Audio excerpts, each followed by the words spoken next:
Liminal. Liminal. Hi. So I have basically been in a depressive stupor for approximately 7 months. Basically comatose. That's what happens when you get lost in a non-existent mall for months on end, and then try to tell a therapist about it who won't listen despite there being photographic and video evidence. Despite my less than pleasant experience with a recent potential SCP, I still have a strong fondness for liminal spaces and the kind of feelings they can conjure. Luckily, I don't have to wander through a clearly abandoned mall to find them. I just look on Steam. Steam has a metric fuck it, that's a fuck bucket, try to keep up here, of liminal space and backrooms games. A lot has already been said about the backrooms specifically though, so I wanted to focus on the stuff beyond the yellowed wallpaper and fluorescent lights. I wanted to go beyond the backrooms, deeper, like water, like water. We're talking about pool rooms game. In fact, I was going to talk about 3. Oh, we're doing this again. I was going to talk about 3, but this one surprised me so much after my initial first impression that I couldn't stop finding things to say about it. So we'll save the other 2 for another time. Maybe a part 2, I don't know. I want to keep this intro short, but I wanted to quickly explain pool rooms. Pool rooms is basically a shorthand for a specific section or phenomenon or level, if you're into that sort of thing, of the backrooms filled with pools. You know, taking the liminal surrealism and distorted nostalgia of the backrooms and adding a watery touch. Surely you've seen images like this before, right? These fantastical pictures of tiled rooms and spiral staircases and colorful slides. And pool rooms fascinate me mostly because the element of water adds an element of dynamism.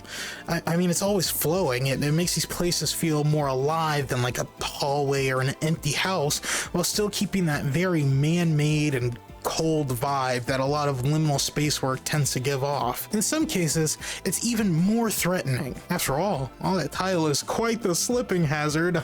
I mean, there's also the threat of drowning or succumbing to something down in the murky abandoned with still water, but the slipping. I mean, if you ask me, the last thing you want to do in these places is falling. Do you ever feel like no matter how far you go, no matter how much progress you make, you just keep falling? Liminal Water is created by DK Productions and initially released on October 13th of 2025, at first glance seemed to be a very standard pool rooms affair. You start your journey falling through a hole and landing in a neat little pool of water. From there, you'll find yourself exploring an oddly fancy looking pool environment. It feels more like a spa than what you'd typically see in a normal pool room style environment. One thing you'll notice very quickly about this game that becomes a bit of a problem is the sound of the water. The water is really getting to me. Like, it's so loud. My reaction is not an over-exaggeration. The water in this game is the loudest I've ever heard in any game. Maybe ever. It sounds like a fucking gunshot.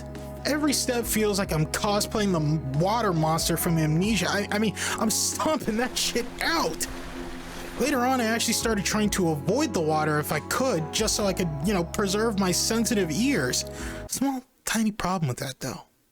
You are never, ever far from water. It's everywhere in this game. Every chapter, which there are, 11 of at the time of speaking, will feature at least some water that you have to walk through. Also, yeah, you heard that right. 11 chapters. We have a lot of ground to cover for one game.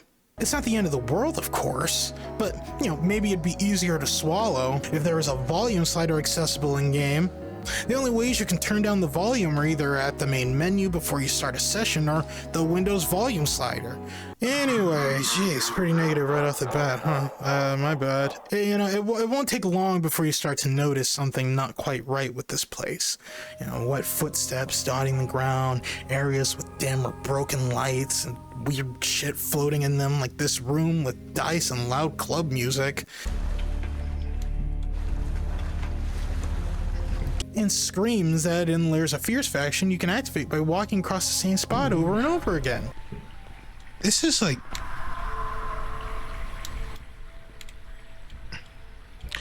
Well, I was gonna say... In reality, this was one of like 2 times something like this happens. But what is common, plentiful, almost suspiciously so, are rubber ducks.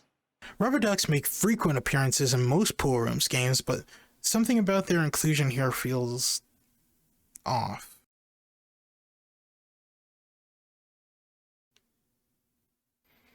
We should keep an eye on these guys. Screams of terror and suspicious foul aside, this place is very pleasant. I even found a cute orca floating in one of the rooms, but once again, it didn't take long before strange things began happening. Strange things are happening to me. I almost didn't notice it at first, but upon careful inspection, my worst fears began to materialize. I was right. These ducks are not what they seem. They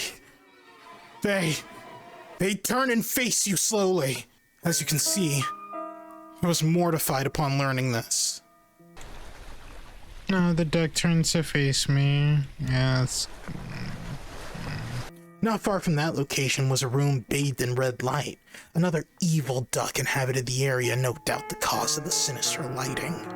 And through a vent in the wall, more horrible screams could be heard. What are these ducks up to? Are they taking people to this place and trapping them here? Are they killing them? Well, this duck covered in blood seems to suggest so, but there's no one around. Only distant screams. What's going?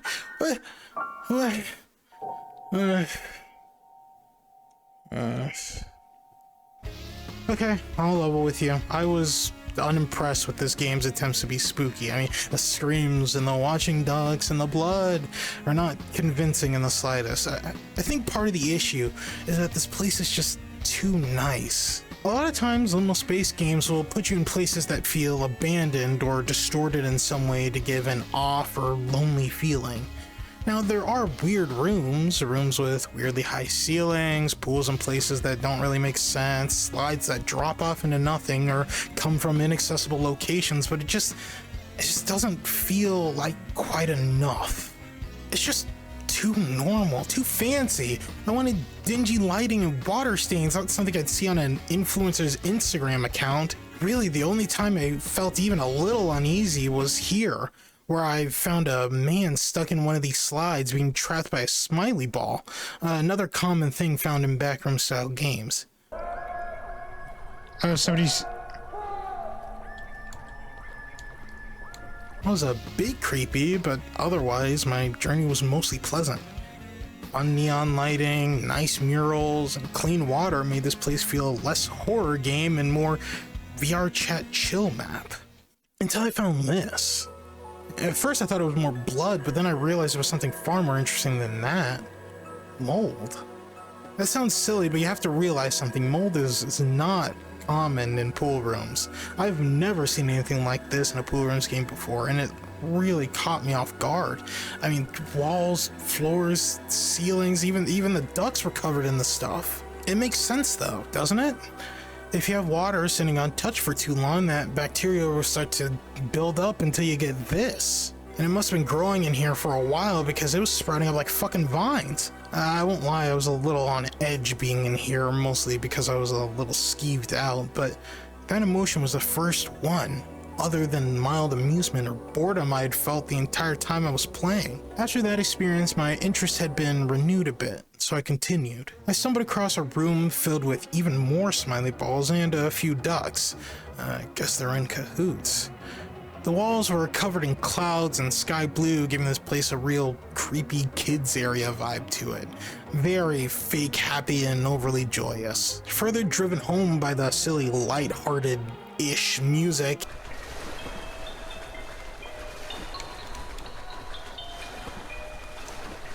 And yet another frequent pool rooms collaborator, the silly Pac-Man-esque ghost. In that red room, however, was more ducks. It's always more ducks.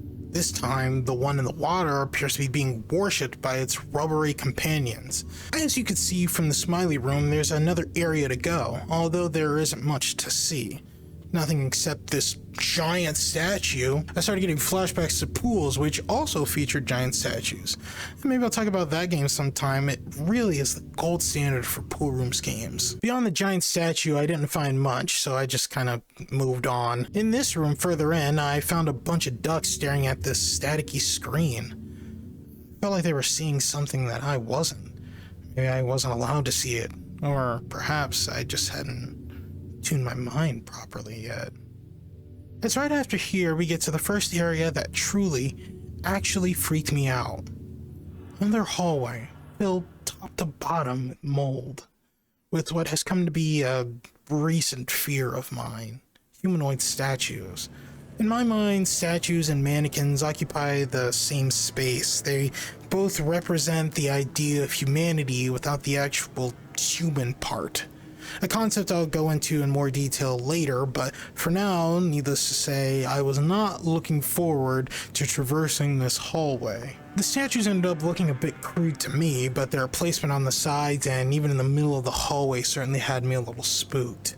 You never really know if something will move or do something in a video game until it does. No doubt this fear of statues comes from pools, which will probably be referenced so many times in this video, I'll have no choice but to do a video on it. Well, nothing ever did move. I did come across this insanely large room with the King of Mold, at least that's what it says in the game, as well as his followers. This area was almost jungle-like with the amount of growth. I mean, the extent to which mold has crept in is incomprehensible.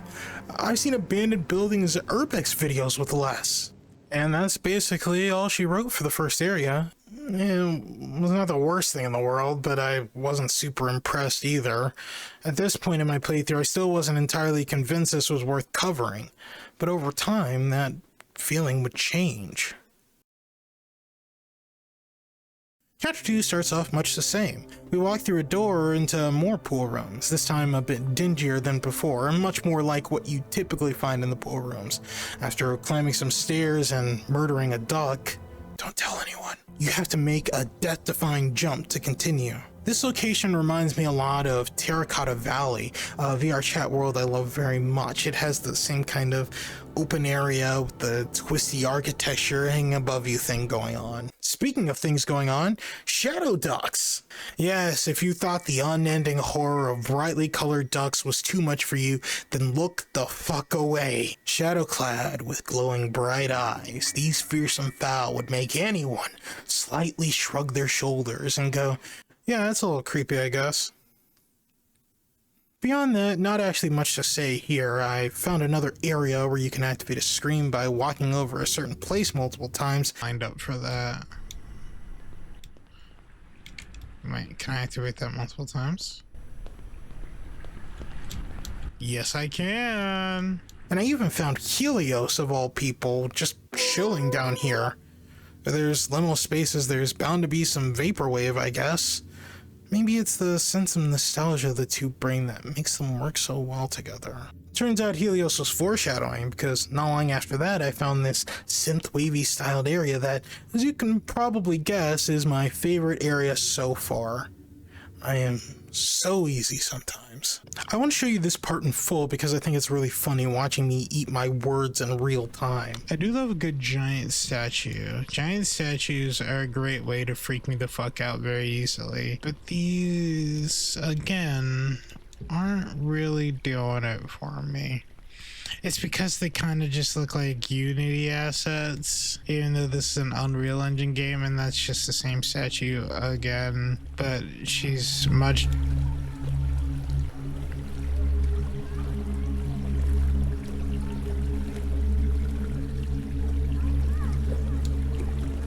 What the fuck is that?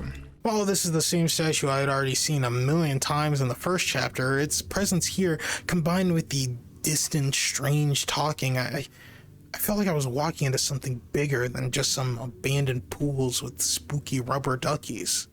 This actually leads to the end of the area, but there's something else I want to talk about first. I came across another mold room, but this time it was very different.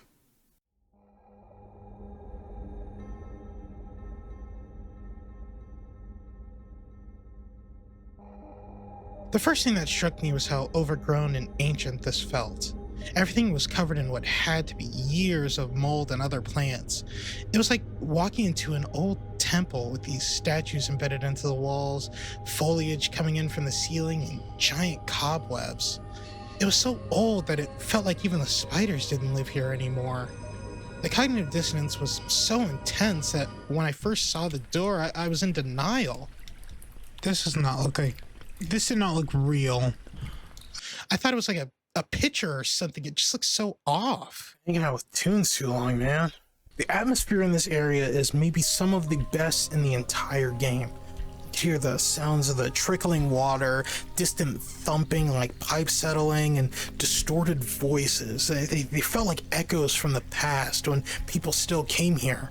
If they ever did, that is. During my recording, I was chatting up a storm. This was the only place where I'd gone completely quiet. It was a sobering and truly uncomfortable feeling walking through this place. The dim lighting didn't help much because at this point I wasn't sure if I'd encounter any actual monsters. I dreaded the idea of something coming out of the dark corners of the room. Luckily for my sanity, but not this video's retention rate, I didn't have any YouTuber-worthy jump scare events. At least, not here. Just a sense of real, genuine unease, the kind that I'd been looking for the entire time.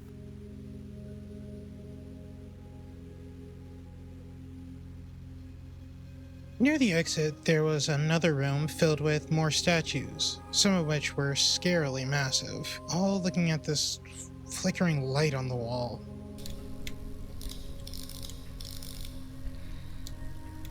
I left very quickly and didn't look back. It was a long walk back to the end after that. When I got there, it was a massive pit extending down into the black. I jumped in and fell.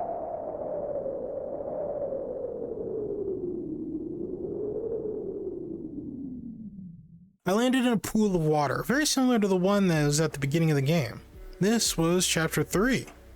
At first, there wasn't much, although I did find this room filled with TVs. Maybe I saw a shadowy figure, but then again, maybe not. A cramped houndstooth tunnel with candles on pedestals got me thinking about the more strangely religious aspects of this game again. I started to wonder, had I stumbled upon some sort of cult? It was really starting to feel that way. A cult for rubber ducks. Okay, maybe that's stupid actually. More black, glowy-eyed ducks greeted me, and this massive room had the home of Helios on the right. I feel like this game should do what does and make use of blind corners a little more often. Like that! On the left was something strange. Rows and rows of windows that looked like they were meant for a house. Aside from the ridiculous scale of everything, this was the first backroomsy thing I'd seen in a while. At the end of the hallway was a pair of admittedly creepy looking statues that seemed to have distorted human faces. I'm not really sure. Well, this is fucking weird. This symbol, almost like some sort of portal. There's something so unnerving about hands just kind of coming out of walls and floors. I always get the feeling that they're attached to something even larger. And if just the hand can be as large as my body, who knows how big the rest of it could be? It gets me wondering who or what even made this. All of this. Obviously, I don't mean the game. That has an answer. I mean in the context of the game itself. I always start thinking about what the point of all this is. Why was it made and for who? Because at the scale it's at, it clearly isn't made for us. If we aren't dealing with a cult, maybe it's something more cosmic? I mean, these hands certainly feel like they belong to a god. It would have to be a pretty shitty one to get stuck on the wall though. I mean, how does that even happen? My list of questions only got longer seeing all these weird fucking faces on the wall. Sure, it was giving We Can't Stop, the classic 2013 song by Miley Cyrus, but my god, these freaked me out. Here, however, we come across perhaps the oddest design choice in the game. A platforming section. Now, from a game standpoint, this is nothing that weird, but from a liminal space walking sim standpoint, where the goal is usually to be as immersive and believable as possible, this is a very, very odd choice. Ironically enough, I think these kinds of games work best when they feel less like games and more like experiences that you know, walk through. And having a platforming section is about as video gamey as you can get. It'd be like if there was a section in Dear Esther where you had to wall jump to get to the next area. It just doesn't... whatever. Needless to say, I was a little confused about its inclusion. Now, I will say that there is a way to skip it. If you take this alternate route, you can avoid this potential immersion breaker and keep it pushing. But I wanted the full intended experience, so I made the journey across the platforms and found myself at the mouth of another pit. Once again, I made the plunge and fell.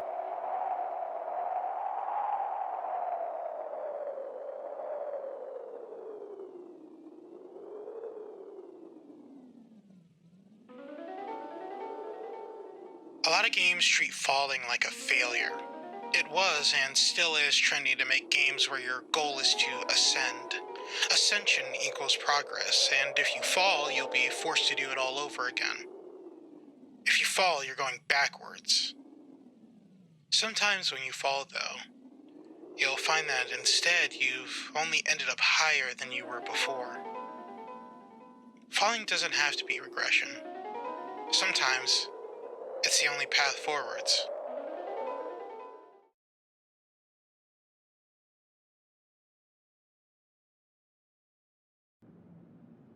After what felt like an hour, I found myself surrounded on all sides by what felt like apartment buildings. Like I was standing in a parking lot that had been flooded, or the exterior of a hotel. It had a very late night walk kind of feeling to it. That being said, I was of course still very much in the pool rooms. Plenty of ducks and cramped flooded corridors. Occasionally I'd come across something strange like a couch or a giant chair, or this very creepy and weirdly structured room with well-placed ducks that were actually starting to get to me a little bit, but none of that compared to what I would find next. Oh no. We're doing mannequins now? Oh. Fuck me running. It was like a city. Or at the very least a neighborhood. They were all over the place. I could have easily avoided them, but I didn't. I had to know what it was like down there. Mannequins in games have always freaked me out. I think it started with Nightmare House 2. Their humanoid shapes hint at something more. A person, of course, but instead of a living, breathing individual, what you get instead is wood, or foam, or something else altogether. It's just like the suggestion of people, which suggests a lot of other things, like talking and moving, but none of that actually happens, so you're just left with this. You're just left with a bunch of people. Have you ever walked into a room with a ton of people in it, and they all sort of like turn and look at you without saying a word, as if to indicate that you aren't supposed to be there? That is the exact feeling that I felt down in that neighborhood.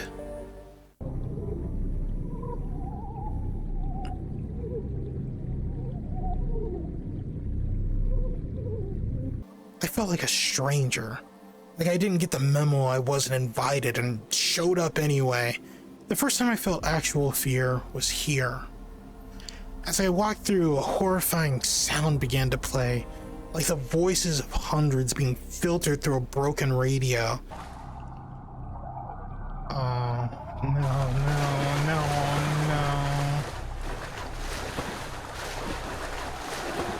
I really don't like this.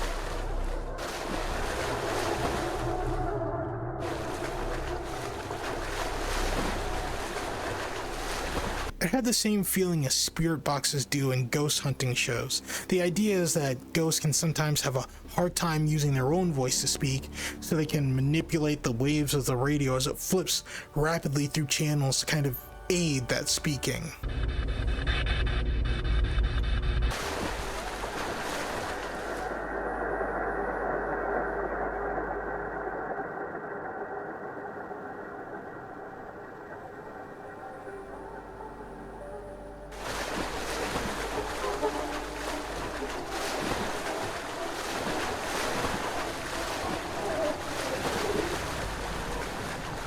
It was as if the voices of all these mannequins were trying to speak through it all at once, turning legible speech into something distorted and horrible. I was so unnerved that I quickly filed this area under the fuck that category and didn't stick around very long to try and comprehend what they were trying to tell me. Hope it wasn't a cry for help. Hey, that's way scarier than any rubber ducky. Yeah.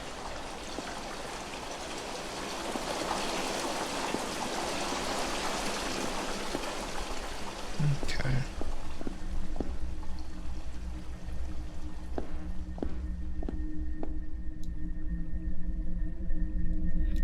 I don't like that the achievement said, did that just move? I didn't see anything move. I would have had a much stronger reaction if I did. The mannequin fun didn't stop there, of course. Inside this wooden bathhouse were plenty of wonderful new friends to find. Big, small, and perfectly blended into the wall so you can't see them until you're right next to them. Fucked up. It's also the best the game has ran the entire time. It's just... Oh God. How did I not see that? A library. Holy fuck you. Fuck off. Connected to the bathhouse was the third most uncomfortable library I've ever been in. Wooden freaks galore browsing the shelves like echoes or monoliths of past patrons who've come through these doors. A ticking clock can be heard but is never seen, at least I wasn't gonna stick around long enough to find it.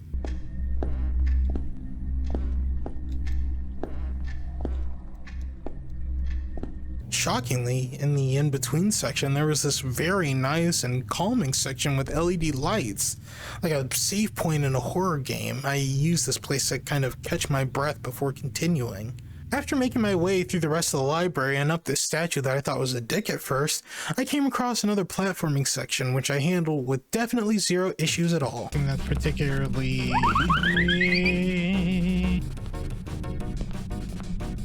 I don't know. Than some other games that I've played. No way, man. You know what I mean? In all architecture, I like when things are connected in ways that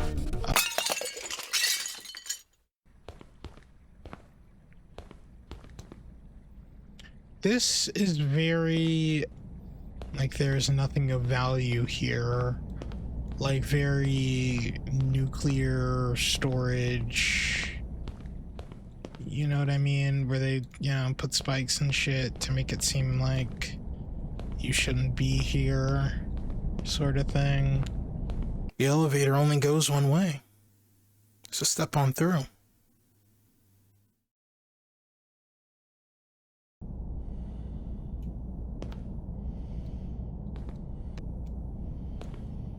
Elevator to the moon? What is this game on? What? This is where shit really starts to take a turn. I didn't mention it until now, but I had been getting achievements for my progress and finding things. This one really shocked me. We seem to be going beyond the pools and into space? Well, no, not quite. I thought so though, which caused me to reconsider the status of what I thought were paranormal yet earthly ducks. So what are you guys, like moon ducks? Are you like alien ducks from the moon? Scoozy.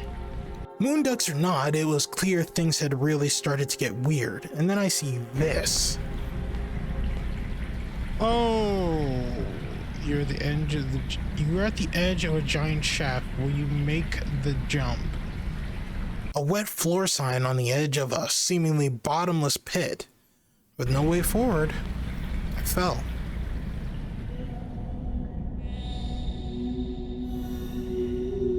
Ethereal, spacey music began to play as if I were falling into another world. Boy, I hope all of these smiley balls don't conflict with my fall. And it certainly began to feel like that after I landed. This area has some of the most striking imagery in the game yet. There were glowing red pillars extending to the ceiling, strange blue sculptures that felt alien and futuristic, even a new color for the ducks that was also blue.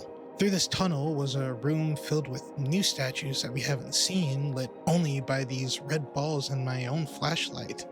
And to top it off, there was this absolutely massive pyramid flanked by yet more statues.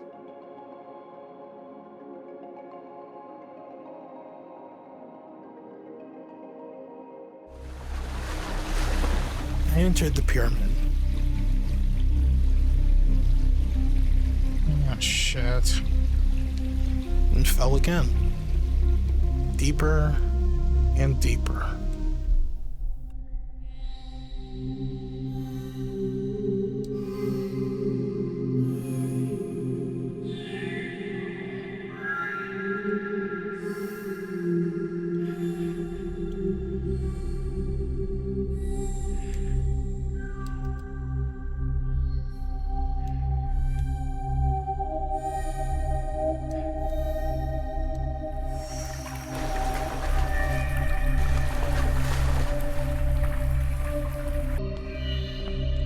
This game is doing some stuff that I have not seen a Liminal game do before, which is what I wanted, but it's just so strange. Inside the pyramid is what, in my opinion, is the most fascinating looking area in the whole game. You turn this corner and you're greeted by this. Holy shit.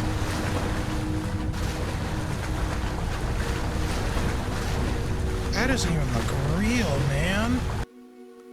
It's hard to describe the surreal feeling I felt seeing this. Like, even now, looking back on it to make this video, it still boggles my mind. Question: where even are we anymore? I mean, we started in a pool room style spa, and now we're in an Egyptian themed something way down deep in the pools. So deep it feels like we've crossed a threshold. We've crossed the liminal barrier from the familiar to the alien, and now it seems like there's no going back.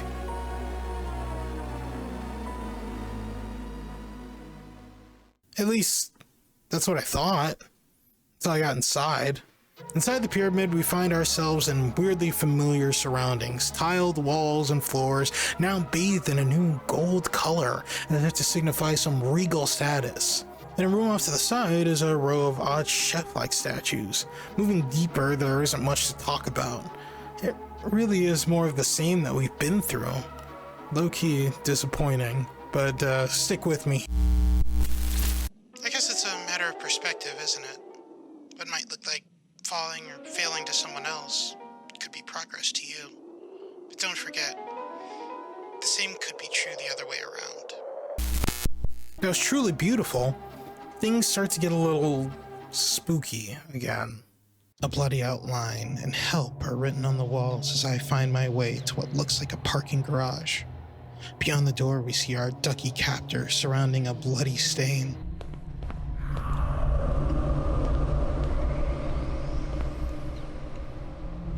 What was that noise even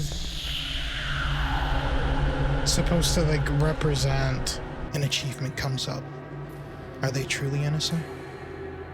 It's probably not our business to know. Cheesy ass horror aside, this area is actually pretty cool. It almost feels like a subway station leading out into a main lobby area.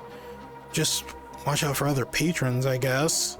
Starting to remind me of Stone Machia. Which, holy fuck. I really like this area.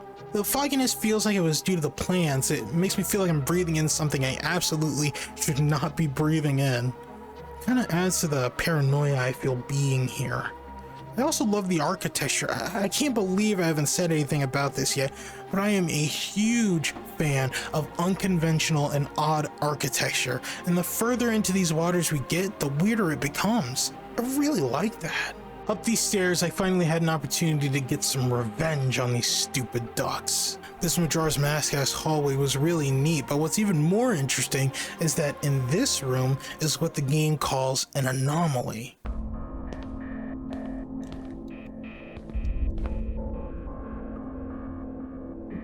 It's just a little light floating around, but watching it float lazily around the room with the same spacey beep-boop music really was something. It was a very calming experience, which is not usually the first word that comes to mind when you hear the word anomaly in a game.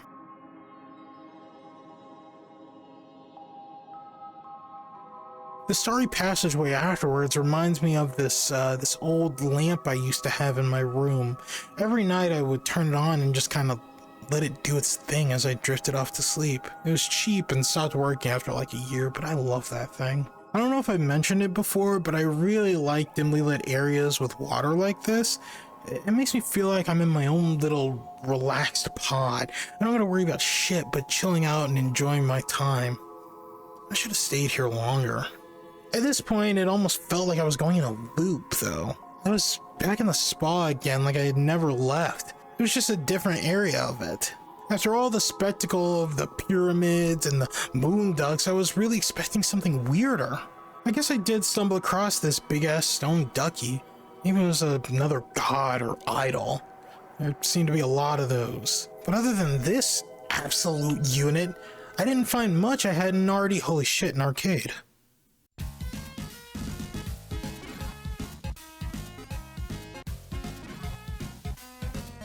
Never in my life have I seen an arcade in the pool rooms before. This is basically uncharted territory for me. Like, I am just stunned. It is so fucking weird to just be walking through the spa rooms, turn a corner, and end up in an arcade with fucking tiled floor. This perhaps is the weirdest thing for me personally, and I love it. I love the games on display too. All of them seem to be custom. I had a pretty good look, and I'm happy to report that none of them seem to be using any sort of AI generation, which makes me very happy. But I have horrible news. This is unfortunately where our journey ends. Look, the ducks are even waving goodbye. I know it was a bit anticlimactic, but that's life sometimes. Now the only thing left to do is...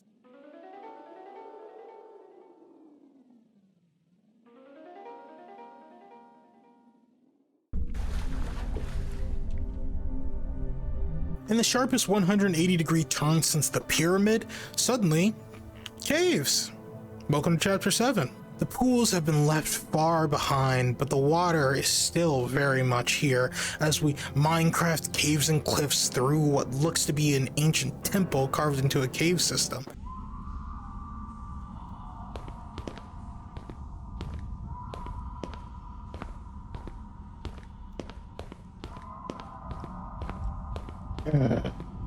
Come on now.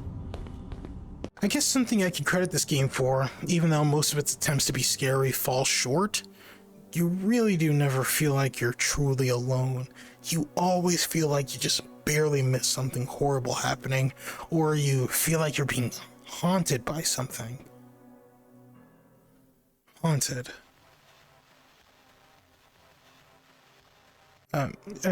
Anyways, it's not scary, but it is eerie, so I'll take it. The scale of these caves is intense, honestly intimidating. After spending so much time in what I assume is man-made or duck-made buildings, being in something more natural is such a culture shock. And speak of the devil, just when I thought it was over, I see it. Like a ghost appearing in the background of every photo. A rubber duck. And that's when it hits me. This was all a lie. We never left the pool rooms. We're still here. So deep that the tile hasn't gotten this far down. As if to confirm or maybe even laugh at my revelation, I started hearing strange growling. Didn't like that. I saw more ducks, giant sculptures of ducks. I couldn't escape them. I was thrown into a maze of twisting, sandy walls. And I saw this. This is a humanoid statue with the head of a bird. I couldn't ignore it anymore. I'd fallen into one of two things: a cult or an ancient civilization, maybe both. Perhaps the pool rooms, the spa rooms, were simply where they moved to after this place became inhabitable. Inhabitable might not even be accurate, because I turned a corner and stuck in the ancient rock is a fucking elevator. Just take in the scene with me for a moment. I just walked through the ruins of an old temple, caught glimpses of an ancient civilization, and after all that, there's an elevator. A modern invention just lodged in the rock. After taking the elevator, I found myself in even more ruins. The wind whistling through the old walls gave this place a kind of sad, decaying feeling. You know when you're walking through an old ghost town or abandoned building and really the only thing you can hear is the building settling and the wind outside as it creeps through the cracks in the windows and seeps through the walls and floor? It's that kind of feeling. The feeling of decay, abandonment. The sands of time have literally buried this place, and it's been left to be forgotten. I feel like an archaeologist now, exploring the ruins of an abandoned culture, trying to piece together what happened here. Who were these bird-like people? Did they die out, move on, or just become something else? Something more brightly colored, maybe? Through this door, we find ourselves in a more modern setting once again. A brutalist structure, kind of like what you'd see in a game like Control or an office complex. I really don't have words to describe what I felt coming up this ramp, so I'll just let you hear my initial reaction. A distant world, welcome to infinite loneliness. Where the fuck am I? What the hell? Now it feels less like a cult and more like I'm on an alien planet, inhabited entirely by rubber ducks. I know we were talking about going to the moon earlier, but I didn't think we actually did it. What a weird fucking game. Yeah, when I started this game, and I was like, oh yeah, it's typical pool room stuff. It's a bunch of shit I've already really seen before, nothing all that new or interesting. I never expected we would get to a point like this. It's hard to say if this is even really liminal anymore. I am wandering through endless empty corridors with nobody in them, so it's liminal in like what I would consider the traditional sense. I thought we were gonna get into like creepy horror stuff, but this is like, now we're starting to get into weird sci-fi shit. I feel like I've just been like teleported to another planet, and they're just like, figure it out. It feels like I crash landed on an alien planet, but one that's long since been abandoned. All their architecture is still standing. It's like they just picked up and left. Or something happened to them. Where the hell am I, man? I have never, in all my time exploring liminal environments, been thrown for a loop like this. I mean, just fucking look at it. We went from a spa to this in like 2 chapters. The pyramids were one thing. This, I mean, look. There are pyramids out here too. And somehow, Despite how far from anything familiar we are, this still feels liminal to me, despite what I said in the recording. I mean, all of this feels like it was built for a specific purpose. These extremely long hallways, obviously transitional spaces from one area to the next, the pools and balcony meant to accommodate people, and yet there are none. They're all gone. All of this architecture, all of this beautiful, beautiful architecture is just abandoned. I feel like I missed everything. Like I received a distress signal, but by the time I arrived, it was already too late. Is that a throne?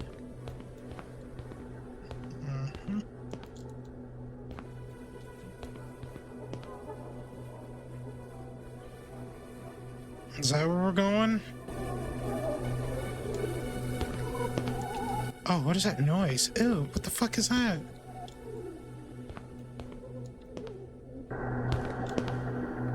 Oh, it's like distorted alien recordings. God, that's so weird. I use this term a lot, but it felt very haunting being here. I didn't feel like I was intruding, per se. I felt more like I was lost. Like I was trying to find my way back home and kept getting farther and farther away from that goal. Every amount of progress I made was another step farther from anywhere familiar. And I wasn't sure if that was a bad thing or a good thing anymore. I didn't feel like I was under threat, at least. Honestly, I felt at peace in a weird way. I was lost, but I was kind of okay with it? At this point, I was just along for the ride. Maybe going back home wasn't the move. Not that I knew where home was in the first place. Maybe I am home now. I really don't know anymore. I was just going forwards. I didn't know what was next now, where all of this was leading. What was beyond the next door? As above, so below. You've come so far, yet here you are at the start again. Or is it? Perhaps this is a new beginning. Chapter 9 is what the game calls the Origins chapter. I'll only touch on it briefly, but basically this is a recreation of a game called Still Waters. Still Waters was the initial concept that ballooned into Liminal Waters. Here on this sign, the creator goes into more detail. I'll let my live co-host read it out for you. What you see right now is an almost identical remake of my first ever liminal space project called Still Waters. It was about 30 minutes long and really just me trying to mimic the look of liminal space pool rooms type games, just out of curiosity if I could even pull it off. The first version was pretty basic, but as feedback and video reviews came in over time, I began fleshing out the concept and improving my level building skills. The original game was written in a weak, graphically preliminary engine, and as time went on, I knew that I had to make a big decision with this project going forward. So after about half a year, I switched to Unreal Engine 5. Knowing nothing about the engine, I had to watch countless hours of tutorials, ask developer friends, and read a lot of forum posts. Eventually, Still Waters became Liminal Waters, a complete restart of the project in Unreal Engine. It was, and still is, a fun ride and a big learning experience. Remaking the origin of this entire game was like something I felt I needed to do, to acknowledge the humble beginnings and remind myself that things can be done when you try hard enough. Please note that I took some creative freedom in the latter part of the level, meaning that not everything is a 100% replica of the original game. I had to do this for the sake of the overall fun and enjoyment factor of the game. If you read this text, thank you for taking part of this journey, and I hope you enjoy this little trip to my personal past. Kind regards, the developer.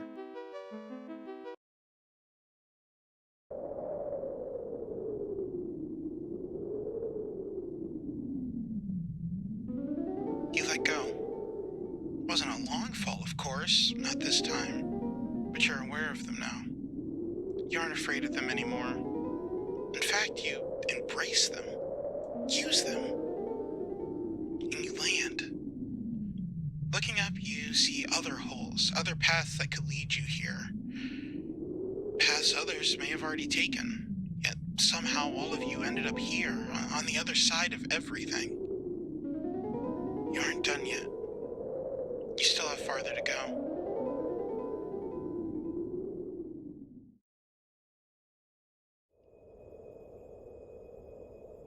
It's still not over. Now it was even farther away, farther up, despite how deep I had gone. That's when the game clued me in on a startling fact. The buildings you see in the distance are bigger than actual planet Earth? Huh?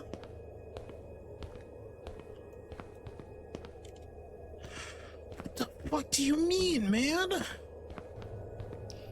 What even need to build that big? You know what I'm saying? Like, what kind of, like, creatures are we dealing with here where they need structures this massive? Incomprehensibly large buildings aside, I once again felt like a stranger here. I was so out of my element now, beyond out of my element. Now I feel like I've made it to like homeworld, you know? Like I visited their old civilization, now I'm in their new one, you know what I mean? And yet there's still nobody around. Like I feel like I've not necessarily intruded, but I certainly feel like, because liminal space is all about taking familiar places and turning them on their heads and making them feel weird and alien and unfamiliar and nonsensical. This game just straight up takes you there. You visited the observation platform of heaven. Heaven? God, you never really think about it, but I mean, heaven could just look this fucking weird and alien.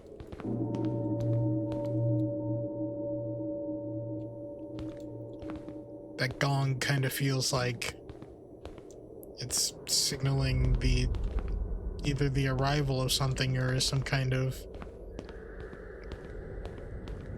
alarm dictating that they know I'm here. If I didn't feel like an intruder before, I certainly felt like one now. Trespassing into heaven, if you can call it that. I always imagine heaven as a bright, colorful place filled with angels and extraordinary architecture. Seeing this version of heaven and it's empty makes you wonder who this heaven is for. Is it for us, or have I stumbled across some alternate heaven meant for a different species entirely? Like I said, this game just straight up takes you to alien locations instead of making familiar locations into unfamiliar ones. It just takes you to an unfamiliar location, and yet, even still, despite that, it's still devoid of any actual living beings, any actual presence. It still feels like it's been abandoned in a way. It still feels like there's nothing left. Only the architecture remains. The actual civilization that built it is just gone.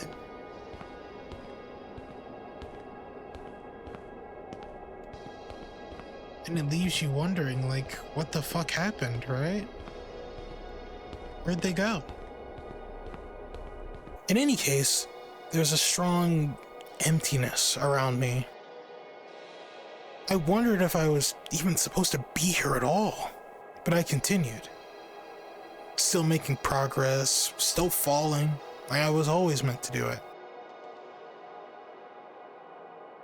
And then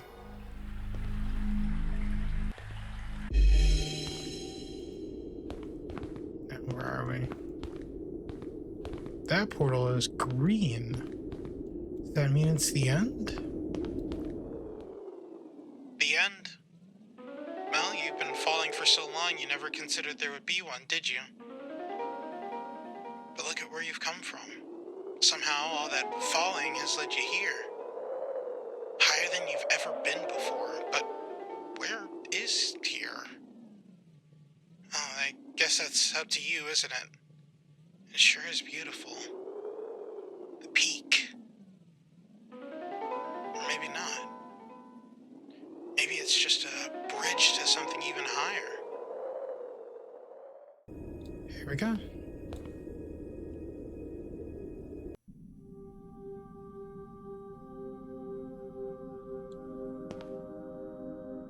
That's it. You wanna know what the funniest part about Liminal Waters is to me, personally? I would say that it is honestly kind of mid as far as liminal space games go. Like, the atmosphere is okay, the music is actually pretty cool, but there's a lot of things about Liminal Waters that are just kind of lackluster. Not bad per se, but definitely lackluster. And yet, despite all of that, there's just something so innately fascinating about it to me. Like, it's this thing where it's like, you know how when there's like a really good movie and the only thing that you can really, like a good movie or a good video game or something, and like the only thing you can really say about it is, wow, that was fucking good. It's like, you can't really think of anything else to say because it was just like, it was perfect, you know? It's perfect. And Liminal Waters is not perfect. It's very imperfect. It's a kind of amateurish attempt at a liminal space game, and for me, that's really fascinating. You know, I played this game coming fresh off of playing both Dream Core and Liminal Core. With those games, they're much higher in terms of production quality and just like theming and stuff like that. Like, it's just much more polished than Liminal Waters, at least the version of Liminal Waters that I played. Now the game has been updated several times since then. It's probably, I can already tell just from going back and getting some little bits and pieces of footage and sounds that I needed, that it's already a much better experience than it was when I played. Much more immersive and themed experience. Like, there's much more going on. Liminal Waters is such a fascinating game to me because it's mid, and it feels like because it's mid, there's so much to say about it. This is a very obscure liminal space game, and I downloaded it on a whim, basically. And yet I have so much to say. I guess the message here is like, you don't have to be the best at something to be interesting or to be loved. Sometimes showing up is enough, but I don't know. I like what Liminal Waters does. It's different, and I like that. This has gone so far beyond what I would have thought a liminal space game would do. It does so much different. I never would have expected a more open sci-fi angle to really work for a liminal space game, but it does. As long as you're willing to meet it at its level, of course. To tell you the truth, there's still another chapter, but I think I want to end it here. It's fascinating all the progress you can make by falling. In most games, it's a failure, and here, it's mandatory. Every fall leads you somewhere better, somewhere more fantastical, somewhere else. If you were afraid to fall the first time, you wouldn't be here now, would you? When you reach the end, there's a little congratulations sign. If you look behind you, you'll see a chair, and beyond that, several platforms extend out in the open air. You can sit here if you want. Forever, I guess. But I know you. You didn't get this far by staying still. No one does. So at the end of the day, there's really only one choice. Finish this how you started it.